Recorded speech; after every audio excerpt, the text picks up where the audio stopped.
Hello. Hello, Paramesh ಅವರಾ? ಹೌದು, ನೀವ್ಯಾರು? ನಾವ್ಯಾರು ಅನ್ನೋದಕ್ಕಿಂತ ನೀವು ನಿಮ್ಮ ಮಗಳನ್ನ ಕೊಡ್ತಾ ಇದ್ದೀರಲ್ಲ, ಆ ಮನೆಯವರು ಎಂಥವ್ರು ಅಂತ ಮೊದಲು ತಿಳ್ಕೊಳ್ಳಿ.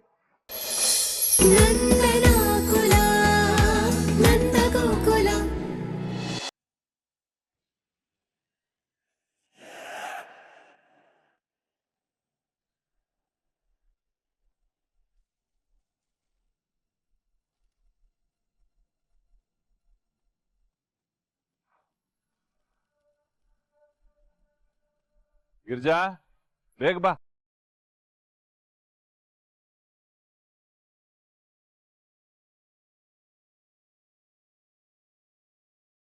ಗಿರಿಜಾ, ಅಂತೂ ಇಂತೂ ಇವತ್ತು ಮಾಧವನ ಮದುವೆ ನಿಶ್ಚಯ ಮಾಡ್ಕೊಂಡು ಬಂದಾಯ್ತು.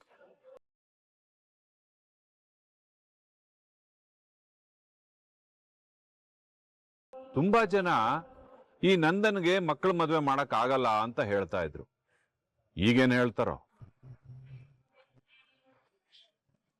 ಹೋಗ್ಲಿ ಬಿಡು ಗಿರಿಜಾ, ನನ್ಗೆ ಅವ್ರ ಬಗ್ಗೆ ಎಳ್ಳಷ್ಟು ಕಾಳಜಿ ಇಲ್ಲ.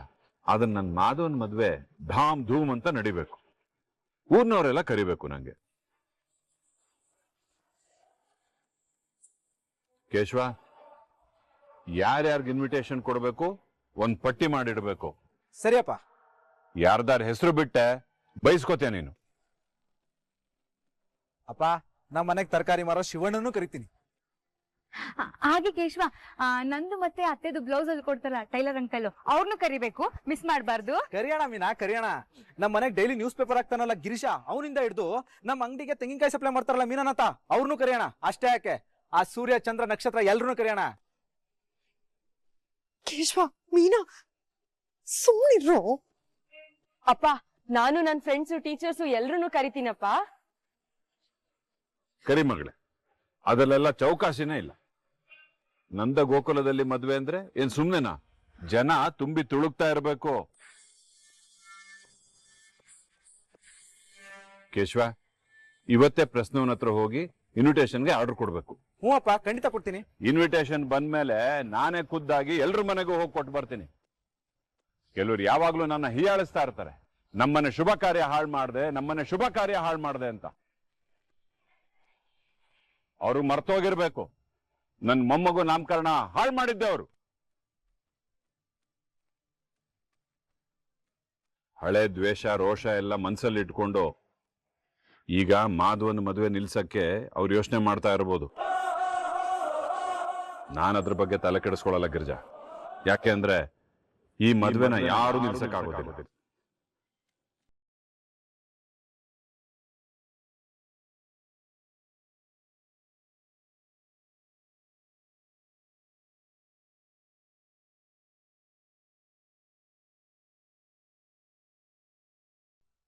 ಸೂಪರ್ ಮಾವ. ಈ ಶಾಲ್ ಸುತ್ಕೊಂಡು ಹೊಡೆಯೋದು ಅಂದ್ರೆ ಇದೇ ಅನ್ಸತ್ತಲ್ವಾ ಮೀನಾ? ಅಪ್ಪ ಹೆಂಗ್ ಬರ್ಸಿದ್ರು, 6 ಮೇಲೆ 6. ಹ್ಞೂ ಅಣ್ಣ, ಈ ಟೈಮ್ನಲ್ಲಿ ಆ ಕಟಕ ಕಿರಾತಕ ಶ್ರೀಕಂಠ ಇರ್ಬೇಕಾಗಿತ್ತು. ಛೆ, ಮಿಸ್ ಆಗೋದ. ಸಾಕು ಬಾಯ್ ಮುಚ್ಚೆ.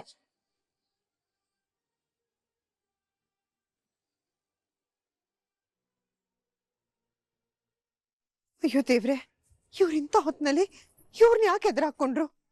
ಅವ್ರೇನಾದ್ರೂ ಮದ್ವೆಗ್ ತೊಂದ್ರೆ ಮಾಡಿದ್ರೆ? ಅಯ್ಯೋ ಅತ್ತೆ, ಅವ್ರು ಏನು ಮಾಡೋದಿಲ್ಲ. ಬನ್ನಿ, ನೀವು ಒಳಗೋಗೋಣ, ಬನ್ನಿ.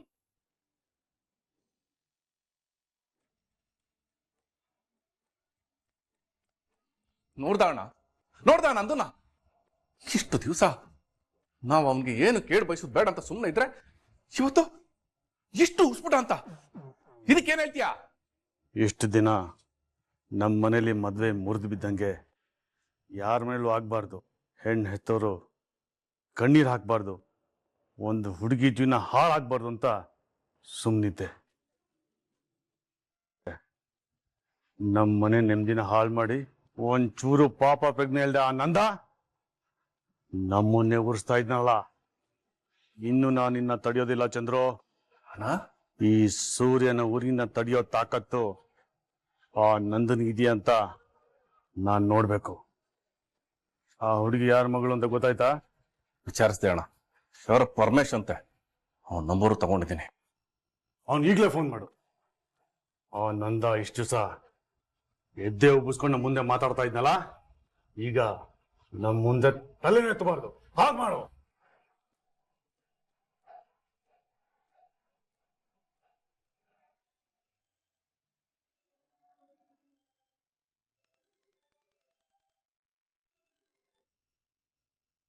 ಹಲೋ. ಹಲೋ, ಪರಮೇಶ್ ಅವರಾ? ಹೌದು, ನೀವ್ಯಾರು? ನಾವ್ಯಾರು ಅನ್ನೋದಕ್ಕಿಂತ ನೀವು ನಿಮ್ಮ ಮಗಳನ್ನ ಕೊಡ್ತಾ ಇದ್ದೀರಲ್ಲ, ಆ ಮನೆಯವರು ಎಂಥವ್ರು ಅಂತ ಮೊದಲು ತಿಳ್ಕೊಳ್ಳಿ. ಆಗ ನಿಮ್ಮ ಮಗಳು ಬಹಳ ಚೆನ್ನಾಗಿರುತ್ತೆ. ಅಂದ್ರೆ ನೀವು ಆ ನಂದಕುಮಾರ್ ಮಗ ಮಾಧವನ್ಗೆ ನಿಮ್ಮ ಮಗಳನ್ನ ಕೊಡ್ಬೇಕು ಅಂತ ಇದ್ದೀರಾ. ಆ ಹುಡುಗ ಕುಡಿತಾನ್ರಿ. ಓ ಹೌದಾ? ಯಾವಾಗ? ಕುಡ್ದಿದ್ದನ್ನ ನೀವು ನೋಡಿದ್ರ? ಈಗ ಒಂದ್ 3 ತಿಂಗಳ ಹಿಂದೆ ಕೂಡ್ಕೊಂಡು ತೂರಾಡ್ಕೊಂಡು ಬೀದಿಲ್ ಬಿದ್ದಿದ್ದ. ಓ 3 ತಿಂಗಳ ಹಿಂದೆನಾ? ಅಷ್ಟ್ರ ಮೇಲೂ ಅವ್ನು ಕುಡ್ದಿಲ್ಲ ಅಂದ್ರೆ ಆ ಮನುಷ್ಯ ಕುಡ್ತಾ ಬಿಟ್ಟಿದ್ದಾನೆ ಅಂತ ಅರ್ಥ ಸ್ವಾಮಿ. ಈಗಿನ ಕಾಲದಲ್ಲಿ ಗಂಡು ಮಕ್ಕಳು ಕುಡಿಯೋದೆಲ್ಲ ಕಾಮನ್ನು, ಅದೇನೋ ಅಂತಾರಲ್ಲ ಅಕೇಶನಲ್ಲಿ ಕುಡಿಯೋದು ಅಂತ, ಹಾಗೆ ಇವರು ಕುಡ್ದಿರ್ಬೋದು ಬಿಡಿ. ಆ ಹುಡುಗನ್ಗೆ ಇದಕ್ಕಿಂತ ಮುಂಚೆ ಬೇರೆ ಹುಡುಗಿ ಜೊತೆ ಲವ್ ಇತ್ತು ಕಣ್ರಿ. ಅಂತವನ್ಗೆ ನಿಮ್ಮ ಮಗಳು ಕೊಡ್ತೀರಾ? ಉತ್ತರ ನೀವೇ ಕೊಟ್ರಲ್ಲ ಸ್ವಾಮಿ. ನಾನಾ? ಹಾ, ಈಗ ನೀವೇ ಹೇಳಿದ್ರಲ್ಲ ಏನು ಬೇರೆ ಹುಡುಗಿ ಜೊತೆ ಲವ್ ಇತ್ತು ಅಂತ. ಇತ್ತು ಅಂದ್ರೆ ಭೂತಕಾಲ. ಭೂತ ಅಂದ್ರೆ ಹಳೇದು, ಮುಗಿದೋಗಿರೋದು. ಈಗ ಯಾವ ಹುಡುಗಿ ಜೊತೆ ಲವ್ ಇಲ್ವಲ್ಲ, ಬಿಡಿ. ರೀ ಸ್ವಾಮಿ, ನಾನು ಆ ನಂದಕುಮಾರ್ ಮನೆ ಎದುರುಗಡೆ ಮನೆಯವನು. ನಾನು ಇಷ್ಟು ವರ್ಷದಿಂದ ನೋಡಿರೋದಕ್ಕೆ ಹೇಳ್ತಾ ಇದ್ದೀನಿ, ಆ ಹುಡುಗ ಸರಿ ಇಲ್ಲ ಕಣ್ರಿ. ನಾವು ಸರಿ ಇಲ್ಲ ಸ್ವಾಮಿ, ಅವರು ಸರಿ ಇಲ್ಲ, ನಾವು ಸರಿ ಇಲ್ಲ. ಅಲ್ಲಿಗೆ ಜೋಡಿ ಸರಿ ಹೋಯ್ತಲ್ಲ. ಏನ ಚಂದ್ರು? ಅಣ್ಣ, ಇವ್ನ್ಯಾರೋ ಲೂಸ್. ನಾನು ಹೇಳಿದ್ದೀನಿ ಸೀರಿಯಸ್ ಆಗಿ ತಗೋತಾ ಇಲ್ಲ. ಯಾರು ತಲೆ ಕೆಟ್ಟೋಗಿದೆ ಅನ್ಸುತ್ತೆ. ಯಾರ ಹತ್ರ ಮಾತಾಡ್ತಿದ್ರಿ? ನಮ್ ಬೀಗರು ಎದುರುಗಡೆ ಮನೆಯವರು. ಆ ಹುಡುಗ ಸರಿ ಇಲ್ಲ, ನಿಮ್ ಹುಡುಗಿನ್ ಕೊಡ್ಬೇಡಿ ಅಂತ ಏನೇನೋ ಹೇಳಕ್ ಬಂದ್ರು. ನಾನ್ ನಂಬಿಡ್ತೀನ? ಸರಿಯಾಗಿ ಕೌಂಟರ್ ಕೊಟ್ಟೆ, ಫೋನ್ ಇಟ್ಬಿಟ್ರು. ಅವರು ಈ ಮದ್ವೆ ಮುರಿಬೇಕು ಅಂತಾನೆ ಪ್ಲಾನ್ ಮಾಡ್ತಾ ಇದಾರೆ ಅನ್ಸುತ್ತೆ. ಒಂದ್ ಕೆಲ್ಸ ಮಾಡೋಣ, ಮುಂದಿನ ಸಲ ಬೀಗ್ರ ಮನೆಗೆ ಹೋದಾಗ ಅವ್ರನ್ನ ಒಂದ್ ಕೈ ನೋಡ್ಕೊಂಡೇ ಬಿಡೋಣ.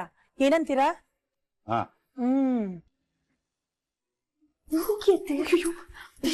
ಹೋಗಿ ಸುಮ್ಮನೆ ಭಯ ಆಗತ್ತೆ ಕಡೆ. ಅತ್ತೆ ನೀವೇ ಹೆದರ್ಕೊಂಡ್ರೆ ಹೇಗೆ? ಹೋಗಿ ಧೈರ್ಯವಾಗಿ ಮಾತಾಡಿ.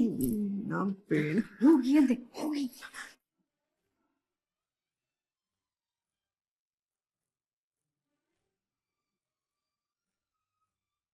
ರೀ,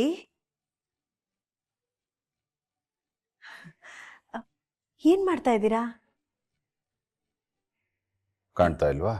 ಹಾ, ಪೇಪರ್ ಓದ್ತಾ ಇದ್ದೀರಲ್ವಾ? ರೀ, ಪೇಪರ್ ಅಲ್ಲಿ ತುಂಬಾ ವಿಷಯಗಳಿರುತ್ತೆ ಅಲ್ವಾ? ಯಾಕೆ ಗಿರಿಜಾ, ಏನಾಯ್ತು?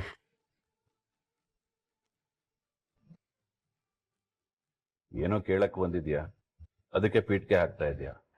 ಏನ್ ಹೇಳು. ಬೀಗ್ರದೇನೋ ಫ್ರೀ ವೆಡ್ಡಿಂಗು ಶೂಟು ಏನೋ ಹೇಳಿದ್ರಲ್ಲ, ಅದನ್ನ ಮಾಡ್ಸೋಣ ರೀ, ಬೇಡ ಅನ್ಬೇಡ್ರಿ. ಗಿರಿಜಾ, ಅದು ಫ್ರೀ ವೆಡ್ಡಿಂಗ್ ಶೂಟ್ ಅಲ್ಲ, ಪ್ರೀ ವೆಡ್ಡಿಂಗ್ ಶೂಟ್. ನಾನು ಹೇಳ್ದೆ ಅಲ್ವಾ, ಅವೆಲ್ಲ ನನಗಿಷ್ಟ ಇಲ್ಲ ಅಂತ. ಮತ್ ಯಾಕೆ ಇಷ್ಟೊಂದು? ನಮ್ ಕಾಲದಲ್ಲೇನೋ ಇದೆಲ್ಲ ಇರ್ಲಿಲ್ಲ, ಆದ್ರೆ ನಮ್ಮ ಮಕ್ಕಳು ಈಗಿನ ಕಾಲದವ್ರಲ್ವಾ, ಅವ್ರಿಗಿದೆಲ್ಲ ಆಸೆ ಇರುತ್ತಲ್ವಾ ರೀ. ರೀ, ನಮ್ ಬೀದಿ ಕೊನೆಯಲ್ಲಿ ಶಾರದಮ್ಮ ಇದಾರಲ್ಲ, ಅವ್ರ ಮಗನ್ ಮದ್ವೆಲೂ ಇವೆಲ್ಲ ಮಾಡಿಸಿದ್ರು ರೀ. ಆಗ್ಲೇ ನನ್ಗೆ ಆಸೆ ಆಗಿತ್ತು ನಮ್ಮ ಮಾಧವನ್ ಮದ್ವೆಗೂ ಹೀಗೆ ಮಾಡಿಸ್ಬೇಕು ಅಂತ. ಮಾಡ್ಸೋಣ ರೀ. ಯಾಕೆ ಗಿರಿಜಾ, ಯಾಕೆ ಇಷ್ಟ ಹಠ ಮಾಡ್ತ? ಯಾಕೋ ಗೊತ್ತಿಲ್ಲ ರೀ, ನನಗೆ ಈ ಫೋಟೋ ಹಿಡಿಸ್ಲೇಬೇಕು ಅನ್ನಿಸ್ತಿದೆ. ಯಾಕೆಂದ್ರೆ ಫೋಟೋ ಅಂದ್ರೇನೆ ಒಂದ್ ನೆನಪು. ಅದನ್ನ ನಾವಿನ್ಯಾವತ್ತೋ ನೋಡಿದಾಗ ನಮ್ಮ ಮನ್ಸಿಗೆ ಎಷ್ಟು ಖುಷಿ ಆಗತ್ತೆ. ಅದಕ್ಕೆ ಒಪ್ಕೊಳ್ರಿ. ನನಗಂತೂ ಇವೆಲ್ಲ ಇಷ್ಟ ಇಲ್ಲ. ನೀನ್ ಕೇಳ್ತಾ ಇದೀಯ ಅಂತ ಒಪ್ಕೋತಾ ಇದ್ದೀನಿ. ಅಯ್ಯೋ, ಹಾಗಾದ್ರೆ ನೀವ್ ಈ ಫೋಟೋ ತೆಗಿಯಕ್ ಒಪ್ಕೊಂಡ್ಬಿಟ್ರಾ? ಸರಿ ರೀ, ನಿಮ್ಗೋಗಿ ಸ್ಟ್ರಾಂಗ್ ಆಗಿ ಕಾಫಿ ಮಾಡ್ಕೊಂಡ್ ಬರ್ತೀನಿ. ಗಿರಿಜಾ, ಆ ಫೋಟೋ ತೆಗಿಯೋನ ಹತ್ರ ಮಕ್ಳಿಗೆ ಮಾತಾಡಕ್ ಹೇಳು, ದುಡ್ಡು ನಾನು ಕೊಡ್ತೀನಿ. ಅಯ್ಯೋ, ನೀವೆಷ್ಟು ಒಳ್ಳೆಯವ್ರಿ. ನಾನು ಏನ್ ಕೇಳಿದ್ರು ನೀವಿಲ್ಲ ಅಂತಾನೆ ಹೇಳಲ್ಲ. ನಾನು ಒಪ್ಕೊಂಡಲ್ಲ. ಅದೇ ರೀ, ನಾನ್ ಕೇಳಿದ್ರೆ ನೀವ್ ಒಪ್ಪದೇ ಇರಲ್ಲ ಅಂತಾನೆ ಹೇಳ್ತಾ ಇರೋದು. ಸರಿ ರೀ, ನಾನು ಕಾಫಿ ಮಾಡ್ಕೊಂಬರ್ತೀನಿ.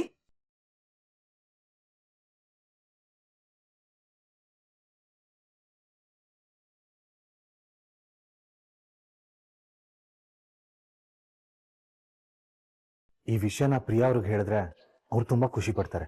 ಮೊದಲು ಅವ್ರಿಗೆ ಹೇಳ್ತೀನಿ.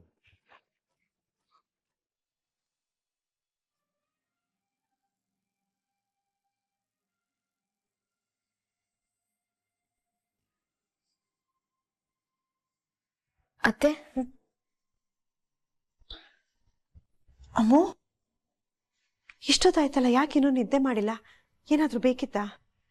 ಏನಿಲ್ಲ ಅತ್ತೆ, ನಿಮಗೆ ನಿದ್ದೆ ಬರ್ತಿದೆ ಅಲ್ವಾ, ನೀವು ಹೋಗಿ ಮಲ್ಕೊಳ್ಳಿ. ಇರ್ಲಿ ಬಿಡೆ, ಇಷ್ಟೊತ್ತಾದ್ರೂ ವಲ್ಲಭ ಬಂದಿಲ್ಲ. ಅವ್ನು ಬರ್ಲಿ, ನಾನು ಅವನಿಗೆ ಊಟ ಬಡಿಸಿ ಆಮೇಲೆ ಹೋಗಿ ಮಲ್ಕೋತೀನಿ. ನೀನು ಹೋಗಿ ಮಲ್ಕೋ. ಅತ್ತೆ, ವಲ್ಲಭ ಬರೋವರೆಗೂ ನಾನು ಎದ್ದಿರ್ತೀನಿ, ನೀವು ಹೋಗಿ ಮಲ್ಕೊಳ್ಳಿ. ಹಾಗಲ್ವೇ ಅಮ್ಮೋ, ಅವ್ನು ವಲ್ಲಭ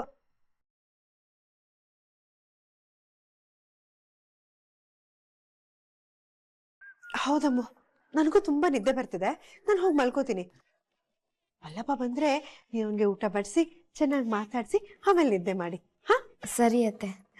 ಅಯ್ಯೋ ನನ್ನ ಬಂಗಾರಿ, ಹೇಳಿದ ಮಾತೆಲ್ಲ ಕೇಳ್ತೀಯ. ಸರಿಮಾ, ನಾನು ಹೋಗಿ ಮಲಗ್ತೀನಿ.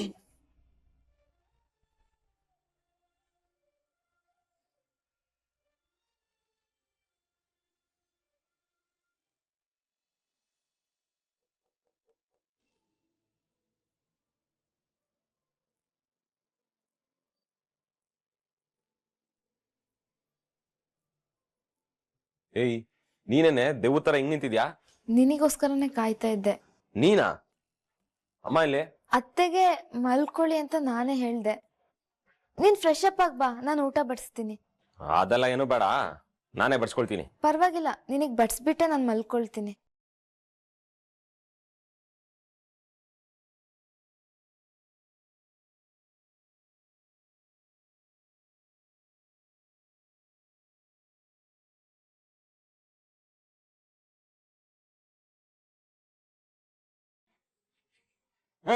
ಸಾಕು ಸಾಕು, ಎಷ್ಟಿರ್ಲಿ, ನಾನೇ ನೀನಾ? ಸಾಂಬಾರ್ ಹಾಕೋ.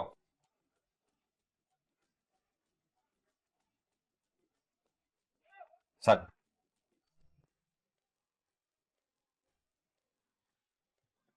ನಿಂದು ಊಟ ಹೋಗಿ ಹೋಗಿ ನಿನ್ನ ಕೇಳ್ತೀನಿ ನೋಡು.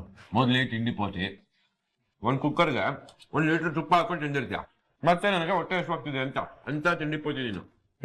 ನಾನು ತಿಂಡಿ ಪೋತಿ ಹೌದು, ಆದ್ರೆ ನೀನ್ ಹೇಳೋ ತರ ಬಕಾಸುರಿ ಅಲ್ಲ. ಹೌದು, ನೀನ್ ಯಾಕೆ ಇವಾಗ ಮನೆಗ್ ಲೇಟ್ ಆಗಿ ಬರ್ತಿದ್ಯಾ? ಎಲ್ಲಿಗೆ ಹೋಗ್ತಿದ್ಯಾ? ಏನ್ ಮಾಡ್ತಿದ್ಯಾ? ಇದಕ್ಕೆ ಹೇಳೋದು ಅಧಿಕ ಪ್ರಸಂಗ ಅಂತ. ನಾನು ಎಲ್ಲಾದ್ರೂ ಹೋಗ್ತೀನಿ, ಯಾವಾಗ್ಲಾದ್ರೂ ಬರ್ತೀನಿ, ಏನಾದ್ರೂ ಮಾಡ್ತೀನಿ. ನಿನ್ಗೇನಿಕೆ? ಏನೋ ಕೇಳ್ಬೇಕನ್ಸ್ತು ಕೇಳ್ದೆ, ಅದಕ್ಕೆ ಗುರ್ರ ಅಂತ್ಯ ಒಳ್ಳೆ ಮುಷಂಡಿ ತರ. ಏಯ್, ಈಗ ಸುಮ್ನೆ ಊಟ ಮಾಡು, ಅನ್ನ ಬಡ್ಸ್ಲಾ? ಹೊಟ್ಟೆ ತಗ ತಗ ತಗ ಅಂತ ಹಶ್ವಾಗ್ತಿದೆ. ಹಾ,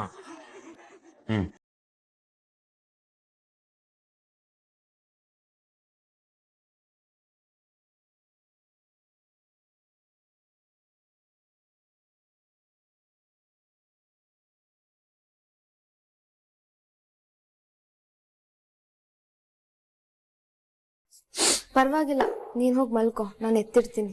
ಒಳ್ಳೆಯವ್ರ ತರ ಡೌ ಮಾಡಬೇಡ. ಇಷ್ಟೊತ್ವರೆಗೂ ನನಗೋಸ್ಕರ ಕಾದು ಊಟ ಬಡಿಸಿದ್ಯಲ್ಲ, ಅಷ್ಟಕ್ಕಾದ್ರೂ ಹೆಲ್ಪ್ ಮಾಡ್ತೀನಿ.